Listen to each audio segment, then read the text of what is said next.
밖에는 태풍의 영향으로 비바람이 치고 있는데 오늘도 주님의 날을 기억하고 이 자리에 와서 예배하며 하나님의 말씀을 경청하는 여러분 모두에게 주님의 은혜가 함께 하시기를 바랍니다. 사람들이 듣기 싫어하는 소리, 죄에 대한 이야기를 할 수 없이 오늘도 또 여러분들에게 드려야 하겠습니다.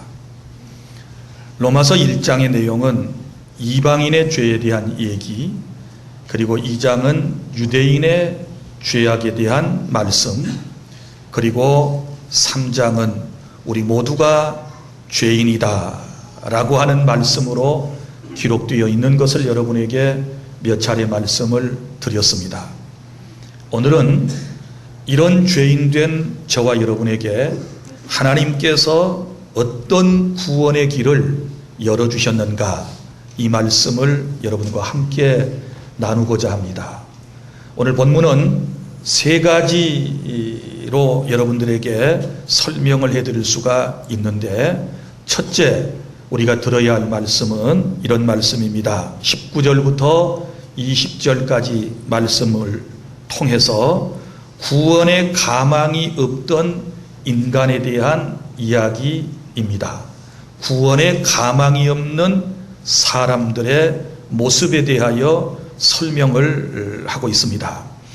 자, 우리는 하나님 앞에 모두가 다 죄인입니다. 누구나 다 하나님 앞에 범죄하지 아니한 사람이 없습니다. 의인은 없나니 하나도 없다라고 성경은 이미 선언을 했습니다. 오늘 이 자리에 나와서 예배하고 있는 저와 여러분, 하나님 앞에 이미 용서받은 죄인이기도 하고 또 용서받아야 할 죄인이라고 하는 사실을 기억하시기를 바랍니다. 자, 성경은 우리 모든 인생을 죄인이다 이렇게 말씀을 하셨습니다. 어떤 사람은 하나님께 할 말이 많이 있으리라고 생각을 합니다. 제가 무슨 죄인입니까? 왜 저를 죄인 취급하십니까? 왜 교회에 오면 모두를 다 죄인이라고 그렇게 함부로 말씀을 하십니까? 이렇게 되려 질문을 하고픈 분들도 계시리라고 생각을 합니다. 그러나 우리가 하나님의 말씀을 통해서 오늘 나의 모습을 다시 한번 조명해 보고 나라고 하는 존재가 어떤 존재인가를 바로 깨닫고 하나님 앞에 우리 모두가 죄인됨을 고백하고 사지함을 받는 그런 은혜를 입을 수 있기를 바랍니다. 오늘 여기 이렇게 말씀을 하지 않습니까? 본문의 19절 중반절, 이는 모든 입을 막고 온 세상으로 하나님의 심판 아래 있게 하려 함이라. 여기 모든 입을 막는다. 누구나 다 할 말이 있겠지만 하나님께서는 모두가 죄인이라고 말씀을 하시기 때문에 우리의 항변이 소용이 없습니다. 그럼 어떻게, 무엇에 근거해서 우리가 죄인이라고 하는 사실을 성경은 우리에게 말씀을 하고 있습니까? 그것은 바로 율법에 의했을 때, 하나님께서 우리에게 주신 율법에 근거했을 때 우리 모두가 다 죄인이다 라고 하는 말씀입니다. 그래서 율법의 목적이 어디 있느냐? 우리의 잘난 입을 막는 데 있습니다. 모두가 의롭다라고 하는 이 세상에서, 모두가 자기는 죄가 없다라고 떠들어대는 이 세상에서 하나님은 우리의 모든 입을 막기를 원하시는 것입니다. 우리는 할 말이 없어요. 온 세상으로 하나님의 심판 아래 있게 하려 함이라. 이것이 율법의 바로 목적이다 라고 여러분들이 이해를 하시면 될 것 같습니다. 그리고 또 율법을 주신 또 하나의 목적, 율법을 통해서 우리의 자신의 모습을 보면 20절, 그러므로 율법의 행위로 그의 앞에 의롭다 하심을 얻을 육체가 없나니 율법으로는 죄를 깨달음이니라. 자, 뭘 통해서 내가 죄인이라고 하는 걸 알 수 있습니까? 율법을 통해서. 그래서 율법의 목적은 죄를 깨닫게 하는 데 있습니다. 마치 여러분이 매일 들여다보는 거울과도 같다. 제가 이런 말씀을 드렸죠. 거울은 실체를 비추는 것입니다. 거울을 보면 우리의 모습을 적나라하게 사실을 사실대로 바라볼 수 있는 것이지요. 우리가 하나님의 말씀, 우리가 율법에 내 자신의 모습을 비춰보면 내가 죄인이구나 라고 하는 것을 깨닫게 된다 라고 말씀을 하지 않습니까? 그 다음에 또 하나, 율법을 통해서 우리가 하나님 앞에 정말 형편없는 존재인 것을 알게 되는데, 다시 그러므로 율법의 행위로 그의 앞에 의롭다 하심을 얻을 육체가 없다, 이 말을 가만 한번 생각해 보세요. 이 말은 무슨 말인가 하면 인간이 전적으로 타락했고 전적으로 무능한 존재, 이런 존재가 어떻게 스스로 구원의 길을 찾을 수 있고 자기의 의를 통하여 구원의 여러분 반열에 설 수 있겠습니까? 인간은, 다시 말합니다, 전적으로 타락했고 전적으로 무능한 존재이기 때문에 죄에 빠진 사람은 그 어떤 사람도 자기 자신의 노력을 통해서는 구원받을 길이 없다라고 성경은 이미 우리에게 선언하고 있다는 사실을 여러분 기억하시기를 바랍니다. 이 시간도 계속해서 여러분의 마음속에서 나는 죄인 아니요, 나 죄인 아니기 때문에 지금 이 자리에 와서 자유롭게 예배하고 있어 라고 말하는 사람들의 입을 주님께서 막기를 원하신다. 오늘 처음 이렇게 시작되고 있어요. 모든 입을 막고. 자, 여러분 요한복음 8장 1절부터 11절까지의 이런 말씀이 나옵니다. 어떤 여자가 현장에서 가늠하다가 사람들에게 붙잡혀 가지고 예수님 앞에 끌려왔습니다. 한 여인을 끌고 온 사람들이 예수님께 이렇게 질문을 합니다. 예수 선생, 모세의 율법에는 현장에서 간음을 하다가 붙잡힌 여인은 돌로 쳐 죽이라고 그랬는데 당신은 사랑을 말하는 분인데 이럴 때 어떻게 하면 좋소? 당신은 어떻게 할 거요? 속 시원하게 당신이 한번 얘기를 해다오. 이런 투로 얘기하지 않습니까? 그때 예수님께서 아무 말씀도 하지 아니하시고 땅바닥에 무언가 글을 쓰시고, 그리고 예수님께서 이렇게 말씀하셨습니다. 너희 중에 죄 없는 자가 먼저 돌을 들어 쳐라. 너희들 가운데 나는 죄가 없다고 생각되는 사람이 저 여인을 향하여 돌을 던져라. 예수님께서 단호하게 말씀하셨을 때 그 어떤 사람도 이 여인을 향하여 돌을 던지지를 못했습니다.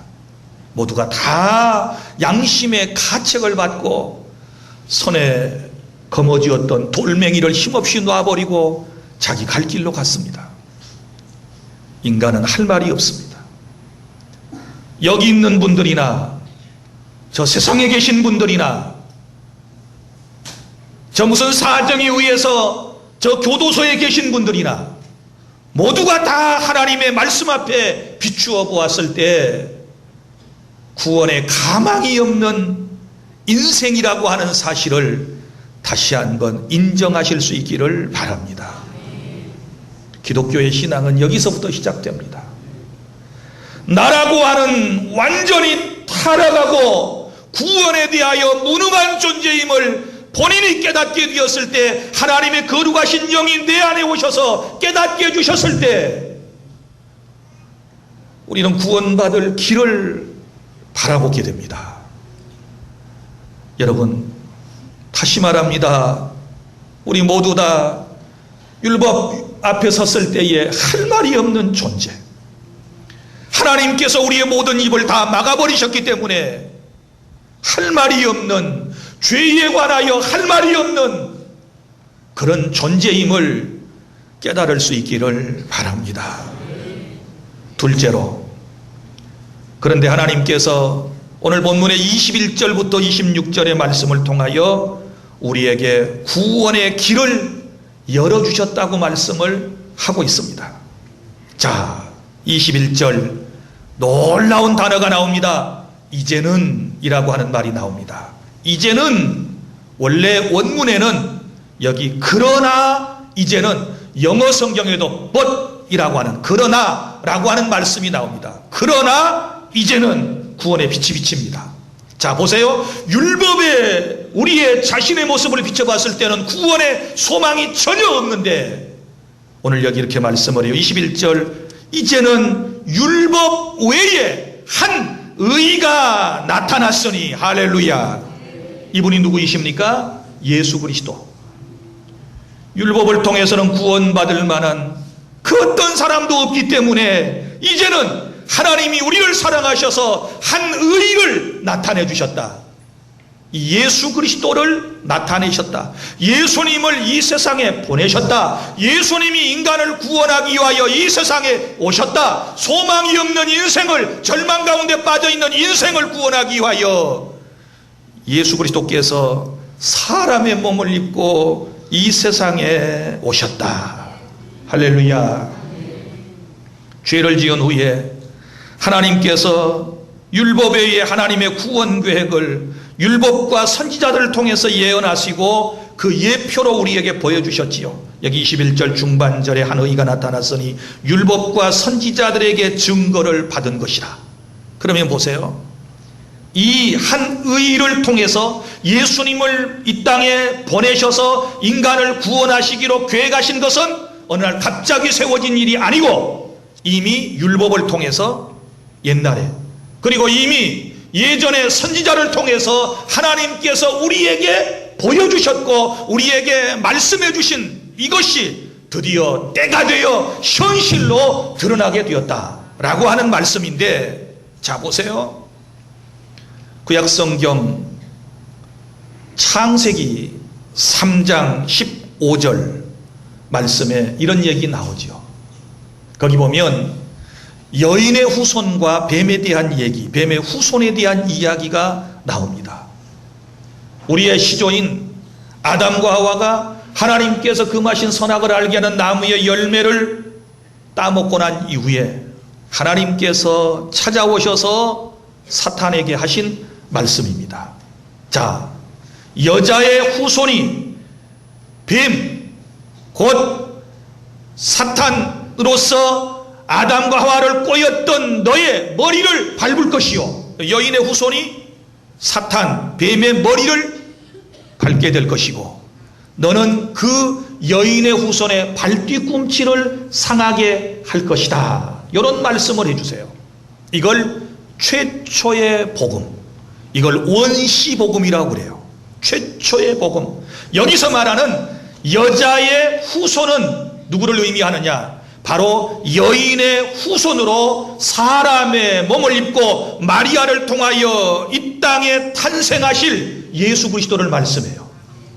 예수님이 우리를 구원하기 위해서 이 세상에 오셔서 사탄, 마귀의 머리를 밟아버리게 될 것이고 너는 그 여인의 후손의 뒷발꿈치를 상하게 한다는 말은 십자가에서 죽게 하고 고통을 줄 것이지만 근본적으로는 너는 그 여인의 후손 곧 예수 그리스도에게 완전히 너는 패배하게 되리라 라고 하는 이런 말씀을 주시는 겁니다. 이게 최초의 복음이에요. 그 다음에 이 복음이 점점 이제 우리에게 확연하게 드러나는 모습을 볼 수 있는데, 그 다음에 창세기 3장 21절에 어떤 얘기가 나오는가 하면 가죽옷에 대한 얘기가 나옵니다. 아담과 하와가 범죄하고 난 이후에 자신들의 부끄러움을 감추기 위해서 무화과나무 이파리를 엮어서 치마를 만들어 입었습니다. 그러나 이것은 온전하지를 못했습니다. 그래서 하나님께서 그들을 불쌍히 여기시고 그들에게 가죽옷을 지어 입혀주셨습니다. 그럼 보십시오. 가죽옷이 생기려면 누가 죽어야 됩니까? 짐승이 죽어야 돼요. 짐승이 죽을 때 무엇을 쏟습니까? 피를 쏟습니다. 짐승이 죄가 있습니까? 없습니다. 그러니까 인간의 허물과 인간의 죄를 가리기 위해서 누가 죽습니까? 짐승이 죽었다. 대신 죽었다. 죽을 때 뭘 쏟고 죽었다? 피를 쏟고 죽었다. 그리고 그 가죽옷이 생기고 그 가죽옷이 인간의 모든 수치를 덮었다. 이건 뭘 의미할까요? 바로 예수님은 어린 양 되시는 예수님이신데, 예수님께서 이 세상에 오셔서 우리의 죄와 허물을 가려주시기 위해서 십자가에서 피를 쏟고 죽으심으로써 자신의 의의 옷을 우리에게 입혀주셨다. 할렐루야. 그래서 우리의 죄가 가리움을 받고 우리가 부끄러움을 가리움을 받고 주님 앞에 설 수 있다. 이걸 주님께서 우리에게 보여주신 거예요. 그리고 점점 이 복음은 이제 선지자를 통하여 율법을 통하여 더 확연하게 드러나게 됩니다. 마치 깔때기처럼 처음에는 넓게 복음을 설명하다가 나중에 예수님께로 가면 갈수록 점점 그분이 바로 인간을 구원하기 위해서, 죄에서 구원하기 위해서 오실 분이 예수님이라고 하는 사실을, 초점을 확실하게 주님께서 우리에게 설명을 해주시기를 시작하는데, 여러분 출애굽기 12장에 이런 얘기가 나옵니다. 이스라엘 백성이 430년 만에 저 애굽 땅에서 해방되어서 나오지요. 여러분이 잘 아시는 대로 그때 하나님께서 모세를 통하여 저 이집트 바로에게 10가지 재앙을 내리지 않습니까? 그런데 그 마지막 재앙이 무엇이었습니까? 그것이 바로 장자의 죽음, 짐승의 초태생, 사람의 초태생이 다 죽는 이 재앙을 하나님께서 내리셨습니다. 그리고 살 수 있는 말씀 또한 주셨습니다. 그런 진노 가운데서 살아날 수 있는 방법을 하나님께서 미리 심판 전에 말씀을 해주셨습니다. 그것이 무엇입니까? 바로 살 수 있는 비결은, 장자의 재앙이 임하게 되었을 때 살 수 있는 비결은 어떻게 하면 됩니까? 어린 양을 잡아서 그 어린 양의 피를 문틀에다가 다 바르라는 것입니다. 문틀의 사방에다가 그 어린 양의 피를 다 발라놓게 되면 그때 죽음의 사자가 그 피가 발리오는 집은 피를 보고 넘어가고, 그렇지 않은 집에는 죽음의 사자가 쑥 들어가서 짐승의 초태생, 사람의 장자를 다 죽이게 될 것이다 라고 하나님께서 말씀을 미리 주셨습니다. 그런데 이 말씀을 믿는 사람이 있었고, 이 말씀을 유대인 가운데서도 믿지 않는 사람들이 있었던 것 아니겠습니까? 그래서 이 말씀을, 하나님의 인격을 신뢰하고 하나님께서 주신 말씀을 믿고 그렇게 한 사람들, 즉 어린 양을 잡아서 그 어린 양의 피를 문틀에다가 다 문설주 좌우 임방에다가 발라놓은 사람들은 죽음의 사자가 왔을 때 어떻게 해요? 약속한 대로 하나님의 말씀 그대로 그 집은 들어가지 아니하고 넘어갔다. 패스 오버. 한문으로는 유월, 그래서 유월절이라고 하는 말이 여기서 생겼어요. 죽음의 사자가 뭘 보고 넘어갔습니까? 피를 보고 넘어갔어요. 그런데 하나님의 말씀을 믿지 아니하고 반신반의하면서 뭐 설마 그런 일이 생기겠어? 뭐 어린 양의 피를 바른다고 뭐 죽을 사람이 살겠어? 하고 그 말씀을 믿지 않고 그대로 방치하고 넘어갔던 사람들은 하나님의 약속은 반드시 이루어지니까 그 약속의 말씀대로 어린 양의 피를 준비하지 못했던 집에는 죽음의 사자가 쑥 들어가서 장자, 사람의 장자, 짐승의 초태생을 다 죽이는 재앙이 바로 10번째 재앙이었어요. 여기서 우리 깨달아야 할 것이 있어요. 보세요. 하나님의 말씀을 믿고 그대로 순종한 사람은 살았어요. 그 사람들이 의를 행했기 때문에 산 거 아니에요? 집안에 있는 피를 발라놓고 집안에 들어가 있는 사람은 어떤 사람이든 상관이 없어요. 거기 살인죄를 지었든지 남을 속이는 죄를 지었든지 경제범이었든지 아니면 남에게 못살 일을 했든지 그건 상관없어요. 단지 하나님이 보시는 것은 뭐예요? 하나님의 약속의 말씀을 믿고 어린 양의 피를 발랐느냐 바르지 않았느냐, 여기에 문제가 있는 것입니다. 여기 인간 구원에 중요한 진리가 있어요. 행위에서 난 것이 아니니 하나님의 말씀을 믿는 믿음에서부터 구원이 난다라고 하는, 하나님의 은혜 가운데서부터 구원이 난다는 사실을 믿으시기를 바랍니다. 할렐루야. 죽음의 사자가 집에 쑥 들어가다 이 집에는 착한 사람, 선한 사람, 이 집에는 헌금 많이 한 사람, 이 집에는 좋은 사람이 사니까 들어가지 않아야지 하고 안 들어간 게 아니에요. 그 집안에는 누가 살든지 상관이 없어요. 중요한 것은 어린 양의 피를 하나님의 말씀대로 준비하여 발랐느냐 발랐지 않았느냐, 곧 이것은 하나님께서 주신 말씀을 믿었느냐 믿지 않았느냐, 여기에 관건이 있었던 것입니다. 믿습니까? 자, 하나님께서 이런 방법들을 통해서 이제 인간을 쭉 구원해 오셨어요. 인간을 하나님께서 살게 해 주셨습니다. 그런데 요 타락한 인생들, 유대인이나 헬라인이나 이방인이나 로마인이나 그 어떤 사람이라도 동일한 구원을 차별 없이 주시기로 이제 하나님께서 계획을 세우셨는데, 율법을 가지고는 이제 안 된다 그 말이죠. 왜? 율법으로는 도무지 의를 행하여 구원받을 만한 존재가 없으니 하나님께서 구원 계획을 두 가지를 세우셨어요. 자, 어떻게? 한 의로 나타나셔서 사람의 몸을 입고 이 땅에 나타나셔서 오셔서 옛날에 저 율법과 선지자들이 말씀을 한 대로 이제 하나님께서 두 가지를 행하셨는데, 그 첫 번째 구원 방법이 뭐냐?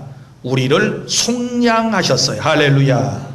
23절 24절 모든 사람이 죄를 범하였으며 하나님의 영광에 이르지 못하더니 그리스도 예수 안에 있는 속량으로 말미암아 하나님의 은혜로 값없이 의롭다 하심을 얻은 자 되었느니라. 아멘. 자, 여기 속량이라고 하는 말이 나와요. 속량이라고 하는 말은 또 다른 말로 하면 속전, 돈을 주고 산다, 돈을 주고 사서 풀어놓아준다, 자유를 준다 하는 말에서 생겼어요. 그러니까 이 성경이 여기 기록될 당시 바울이 활동하고 있던 당시에는 로마나 헬라의 노예제도가 있었어요. 그래서 노예가 자유롭게 되려면 어떻게 해야 됩니까? 노예가 자유롭게 되려면 그 노예 값을 주고 사면 돼요. 그리고 자유를 허락하면 되는 거예요. 자, 예를 들어서 이런 것입니다. 어떤 사람이 노예 시장에 자기 자신이 빚을 갚지 못해서 이제 나앉게 됐어요. 빚을 갚아야 되는데 빚을 갚을 만한 능력이 안 돼요. 그래서 자기 목에다가 나를 사가시오. 예를 들어서 1억에 나를 사 주십시오. 그런데 어떤 사람이 지나가다가 그 사람을 보니까 너무 애처롭고 안타까워요. 아무런 이해관계도 없는데 이 자비로운 사람, 이 사랑의 사람, 이 능력이 있는 사람이 당신 얼마에 내놨어? 예, 1억에 내놨습니다. 누구에게 빚을 졌어? 예, 아무에게 빚을 져서 이렇게 제가 나 앉아 있습니다. 그래요? 그러면 내가 당신의 빚을 갚아주겠어. 그리고는 1억을 빚진 사람에게 갚아주는 거예요. 갚아주고 난 다음에 자기가 그 사람한테 뭐 한 거예요? 산 거지요. 자, 돈을 주고 뭐예요? 샀어요. 샀으면 이제 그 사람은 누구의 사람이 되는 것입니까? 산 사람의 것이 되는 거지요. 그러면 옛날 주인에게서는 자유예요. 할렐루야. 옛날 주인에게서는 완전히 자유예요. 그러나 또 하나 여기서 새로운 주인이 생겼어요. 그러면 새로운 주인에게는 뭐가 되는 거예요? 종이 되는 거예요. 그런데 보십시오. 여기에 신비가 있어요. 예수님께서 우리를 구원하기 위해서 자신의 몸을 저 십자가에서 다 내어놓으시고 대신 당신의 목숨으로 우리를 사셨어요. 이걸 우리가 흔히 교회에서 하는 말로 핏값을 주고, 예수님의 핏값을 주고 나를 사셨다, 이렇게 말하는 거예요. 저 죄로부터, 저 사단으로부터 주님께서 우리를 자유케 하시려고 사셨어요. 물론 예수님의 핏값은 하나님의 공의 앞에 드려진 것이지 사탄에게 드려진 것이 아니에요. 하나님의 공의를 만족하게 하기 위해서 자신의 몸을 기꺼이 하나님 앞에 예수님은 다 드려서 우리를 사신 거예요. 그러면 아까 제가 말씀드렸죠. 이제 우리의 새로운 주인이 누구예요? 나를 사신 분이죠. 예수님이에요. 예수님 핏값을 주고 나를 사셨다면 내 주인은 누구예요? 예수님이에요. 그래서 우리의 신분이 죄의 종, 사단의 종에서 이제는 예수님의 종, 하나님의 종으로 바꿔지기 때문에 예수님을 믿는 모든 사람을 우리가 호칭할 때 뭐라고 그럽니까? 하나님의 종, 주님의 종, 내가 주님의 종입니다, 이렇게 말하는 거예요. 할렐루야. 사탄으로부터는 완전 자유. 그러나 예수님께는 이제 우리가 종이 되었는데, 이 종은 너무너무 행복한 종이고 너무너무 자유로운 종이고, 우리 주님께서 우리에게 기쁨을 주시고 평안을 주시고 행복을 주시고 만족을 주시기 때문에 우리는 기꺼이 주님의 종으로 일평생을 살다가 주 앞에 서야 되는 줄로 믿으시기를 바랍니다. 이것이 바로 첫 번째 구원 계획이에요. 주님이 나를 사셨어요. 속전을 내시고 당신의 핏값을 지불하시고 주님이 죄와 죽음에서부터 나를 해방시켜 주셨다는 사실을 믿으시기를 바랍니다. 그리고 또 하나의 비유가 나옵니다. 두 번째, 화목제물에 대한 얘기가 나옵니다. 25절. 이 예수를 하나님이 그의 피로써 믿음으로 말미암는 화목제물로 세우셨으니 이는 하나님께서 길이 참으시는 중에 전에 지은 죄를 간과하심으로 자기의 의로우심을 나타내려 하심이니 곧 이때에 자기의 의로우심을 나타내사 자기도 의로우시며 또한 예수를 믿는 자를 의롭다 하려 하심이니라. 할렐루야. 자, 두 번째 구원계획, 여기서는 바로 화목제물이라는 말을 썼습니다. 이게 무슨 얘기인가 하면 내가 죽어야 할 자리에 주님이 대신 나를 위하여 죽으심으로써 제물로 자기 자신을 바치심으로써 나를 구원해 주셨다라고 하는 말씀이에요.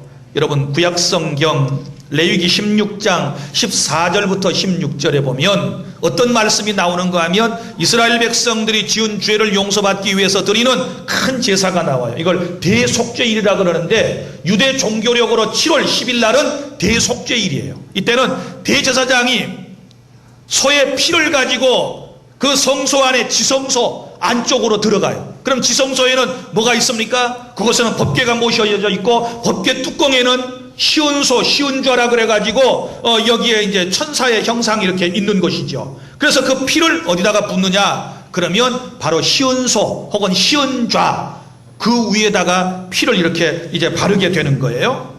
피를 바르게 되면 우리 모든 사람들의 1년 동안의 죄가 다 없어져요. 자, 죄의 싹선 사망이니까 죄를 지으면 누가 죽어야 됩니까? 죄를 지은 당사자가 죽어야 되지요. 그런데 사람의 죄 때문에 다시 묻습니다. 누가 죽었습니까? 짐승이 죽었습니다. 어떻게 죽었습니까? 피를 쏟고 죽었습니다. 누구 때문에요? 사람 살리려고.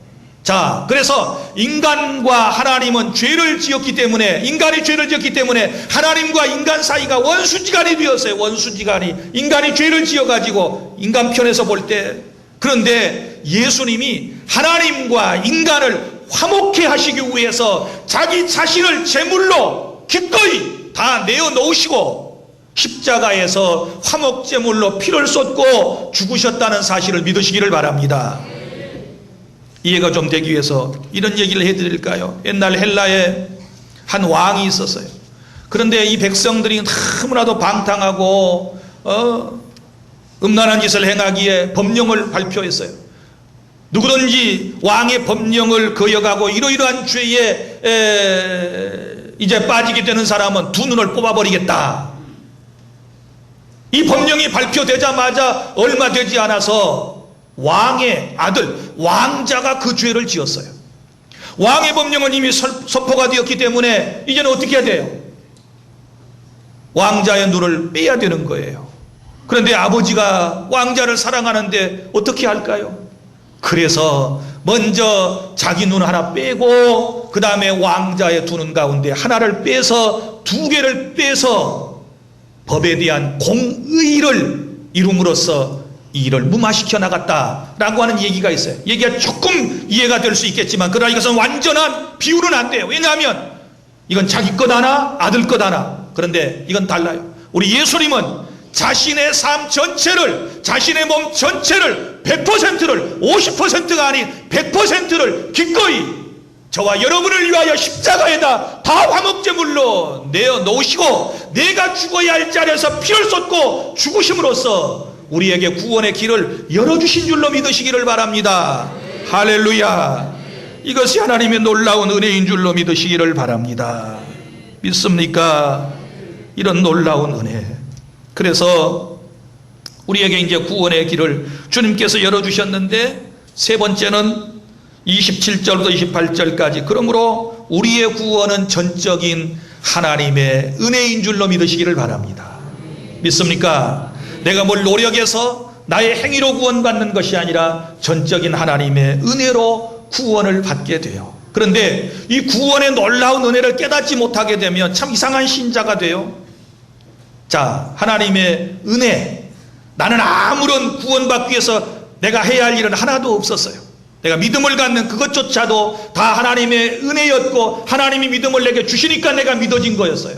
그런데 이걸 아셔야 돼요. 나에게 이 구원을 거저 선물로 주시기 위해서 성삼위 하나님께서 행하셨던 일 가운데 특별히 성자 예수님께서 나를 위하여 하신 일들을 기억을 해야 돼요.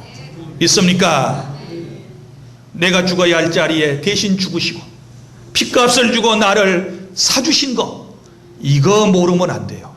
그래서 순전한 하나님의 은혜이기 때문에 성경이 뭐라고요? 27절, 그런즉 자랑할 때가 어디냐, 있을 수가 없느니라. 무슨 법으로냐, 행위로냐, 아니라 오직 믿음의 법으로이나. 그러므로 사람이 의롭다 하심을 얻는 것은 율법의 행위에 있지 아니하고 믿음으로 되는 줄 우리가 인정하노라. 할렐루야.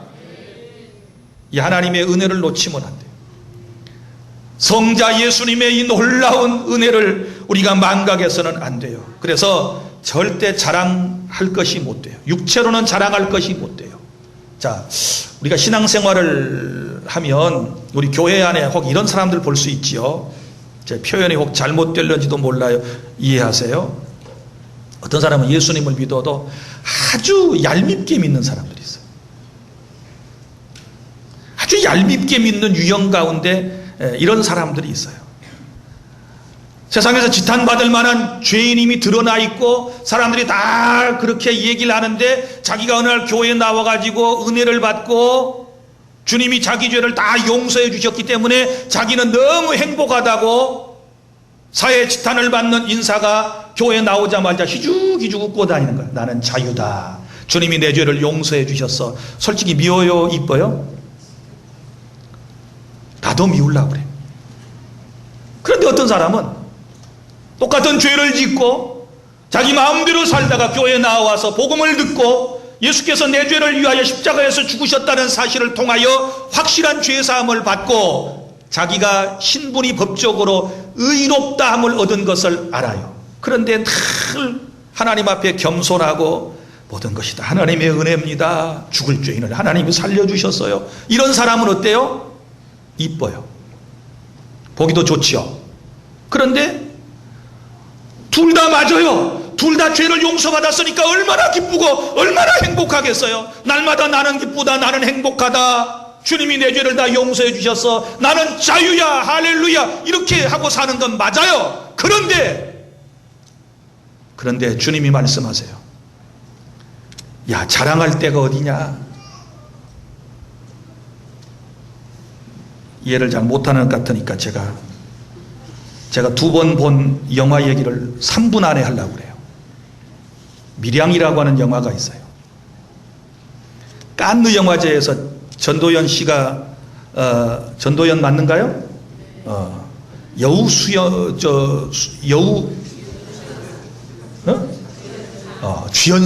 주연상을 받았어요. 그런데 칸느 가보셨나요? 나는 가봤어요. 몇 년 전에 칸느 영화제 하는 레드 카펫을 저는 밟았어요. 거기서도 사진 찍은 것이 있어요. 그런데 못 들어가게 하니까 못 갔어요. 밖에서 사진만 찍고 왔어요. 그 밀양. 자, 못 보신 분을 위해서 제가 얘기를 해드리겠어요. 오늘 비도 오고 지금 예배 빨리 끝났다고 나가봐야 비만 쫄딱 맞아요. 차라리 내 얘기를 듣는 것이 훨씬 나을 거예요. 자, 주인공이 시내예요. 시내. 자기를 버리고 딴 여자와 살림을 차려놓고 살던 남편이 어느 날 교통사고로 죽었어요. 그래서 아들과 함께 남편의 고향인 밀양으로 내려오게 되죠. 밀양에 내려와서 피아노 학원을 차려놓고 허영에 찬 자기 자신의 모습을 여러 사람들에게 보여줍니다. 자기가 마치 돈이 많은 부인처럼 허세를 부리게 돼요. 이때에 아들이 다니던 웅변 학원장이 돈이 많은 여자인 줄로 알고 시내에 아들을 유괴하게 되지요. 그리고 돈을 요구하고 막 그러는데 그 시끄러운 데서 전화도 제대로 못 받아가지고 연락이 서로 안 돼가지고요, 그만 이 학원장이 아들을 죽이게 돼요. 그러니 남편 바람 피우다가 교통사고로 죽었지요. 또 남편의 고향에 와서 살다가 아들 유괴당해서 죽었지요. 어디 의지할 데가 없는 거예요. 그런데 그때 감사하게도 약국 장로 부인이 전도를 해가지고 그의 권유로 교회를 다니게 돼요. 교회 와서 하나님을 만나게 되고 복음을 듣게 되고 그의 마음의 상처가 깨끗하게 치유를 받게 되어 은혜를 받았어요. 그리고는 부흥회를 열심히 다니고 또 여기저기 다니면서 은혜 받은 것을 간증을 하며 살게 돼요. 그런데 어느 날 자기 마음속에 이런 생각이 들었어요. 하나님이 나의 죄를 용서하시고 나 같은 인생을 이렇게 보듬어 주셨는데 나도 내 아들을 죽인 이 웅변학원 원장을 용서해야지. 그리고 사람들이 만류하는데도 불구하고 교도소에 찾아가요. 용서해 주려고 얼마나 결심을 하고 기도하고 성령 충만한 모습으로 찾아갔어요. 그런데 여기서 이제 뒤집어져요. 용서해 주기 위해서 찾아온 시내에게 이 학원장의 모습은 굉장히 삔질삔질해요. 사람이 삔질삔질하게 하고, 그리고는 용서를 비는 것이 아니라 대성통곡하면서 제가 잘못했습니다. 저를 용서해 주세요. 저 때문에 얼마나 마음이 아프세요. 고개를 떨구지 못하고 이러면 시내가 한마디, 그래요, 주님이 내 죄를 용서한 것처럼 나도 당신의 죄를 용서합니다, 이렇게 말해주고 싶었는데 이 인간이 뭐라고 그러는가 하면, 나도 교도소에 와서 이제 예수님을 만나서 나도 회개하고 새 사람이 돼서 이 안에서 나도 신앙생활 잘하고 있습니다, 그러면서 마치 수도사처럼 얘기를 하고 있는 거예요. 자기가 기대한 건 그거 아니에요. 자기 앞에 용서를 빌면, 잘못했다고 말하면, 뉘우치는 눈빛이라도 보이면, 통곡하면 용서해 주려고 그랬어요. 그런데 하나님이 다 용서해 주셨다고 그러는 거예요. 그러니까 이제 마음이 확 뒤집어지면서 속에 있는 게 다 올라왔어요. 하나님, 당신이 뭔데? 나도 용서하지 않았는데 당신이 이 남자, 이 살인범을 용서해 줘. 그리고는 거기서 완전히 신의 모습이 달라지게 돼요. 달라지게 돼요. 그리고는 주님을 떠나게 되죠. 그 너무 뻔뻔스러운 유괴범의 그 모습을 보고 완전히 신의 모습이 옛날로 돌아가게 돼요. 그래서 다시 이제 절규하면서 타락의 길로 걸어가게 됩니다. 그래서 약국의 장로를 유혹해가지고 함께 죄를 짓고 절규하지요. 자살을 기도했지만 미수에 그치고 새로운 출발을 하고 싶어서, 여자들은 이제 새로운 출발을 하려면 미용실 가서 머리부터 자르잖아요. 그래 이제 미용실에 가서 머리를 다듬으려고 앉아서 머리를 다듬고 있는데 그 미용사가 알고 보니까 유괴범의 딸이야. 그러니 또 속이 뒤집어져요. 하필이면 아들을 죽인 원수의 딸이 자기 머리를 만지고 있는 거예요. 속에서 또 올라와요. 미장원에서 뛰쳐나와 가지고 덜 자른 머리카락을 스스로 자기 손으로 잘라내면서 아들의 사진이 한 귀퉁이에 붙어있는 거울을 놓고 머리카락을 자르죠. 그때에 자기를 좋아해 가지고 믿음도 없으면서 교회에 쫓아다녔던 날라리 신자 카센터 사장이 찾아와 가지고는 거울을 이렇게 들어주지요. 이거 보고 머리 자르라고. 그리고 어두운 수채 그늘에 햇빛이 들어오는 모습으로 쫙 클로즈업 되면서 미량은 끝나요. 여기서 놓치지 말아야 할 것. 저는 2번 봤어요, 이 영화를. 도대체 무슨 영화인가? 바로 이거예요. 자랑할 것 없어요. 논리적으로 말하면 이 살인범이 교도소 들어가서 죄를 회개하고 용서받고 마음속에 기쁨이 생기고 개과천선한 건 맞아요. 그러나 그럼에도 불구하고 그걸 당당하게 그렇게 내세울 수 있는 그런 인간의 모습이 되어서는 안 돼요. 우리는 용서받은 죄인이에요. 믿습니까? 순전히 하나님의 은혜로 내가 구원받고 하나님의 자녀가 되었고 이 자리에 있게 되었다는 사실을 기억하시기를 바랍니다. 자랑할 것이 못 되는 것은 율법의 행위가 아니기 때문이요, 오직 믿음으로 우리가 구원받았기 때문에 항상 하나님의 모든 것이 은혜입니다 생각하고 감사하는 마음을 가지고 살아야 될 줄로 믿으시기를 바랍니다. 만약에 인간의 의를 통해서 율법을 다 지켜야 구원받는다고 주님이 끝까지 고수해 나가셨다면 우리는 구원받을 사람이 없지만, 주님은 단지 우리가 주님을 믿을 때에, 오늘 말씀했지요, 예수님을 믿음으로 의롭게 되어진다. 의롭게 되어진다는 말은 무슨 말입니까? 구원에 이른다, 이 말이죠. 그래서 기독교의 구원은 행위로 말미암는 것이 아니고 예수님을 믿음으로. 뭘 믿어야 돼요? 나는 죄인이고 예수님께서 내 죄 때문에 십자가에서 피를 쏟고 죽으심으로써 화목제물로서의 사명을 다하셨고, 예수님의 피값, 당신의 모든 것을 다 나를 위하여 희생하심으로써 나를 사셔서 내게 자유를 주셨다는 이 사실을 믿게 되었을 때에 우리 안에 진정한 자유와 기쁨과 행복감이 넘쳐나야 될 줄로 믿으시기를 바랍니다. 이제 29절부터 31절, 우리 모두는, 전 인류는 다 죄인입니다. 그리고 또한 우리 하나님은 전 인류의 하나님이 되신다는 사실을 믿으시기를 바랍니다. 그리고 우리 모두가 다 믿음으로만 구원받는다는 사실을 믿으시기를 바랍니다. 그리고 믿음으로 구원받는다라고 하는 것은 율법의 폐기가 아니라 율법의 성취이고 율법의 완성이고, 특별히 우리의 구원을 위해서 여러분 한 의로서 이 땅에 오신 예수 그리스도, 나를 구원하기 위하여 자기 자신의 피로 우리를 사주신 예수님, 우리의 죄값을 치르기 위하여 화목제물로 십자가에서 기꺼이 모든 것을 다 버리셨던 이 주님을 믿음으로 받아들이는 여러분들에게 하나님의 의가 전가되어서 여러분이 구원받게 되었다는 사실을 마음속에 믿고 행복해하며 믿음으로 승리하는 저와 여러분이 될 수 있기를 바랍니다. 기도하겠습니다.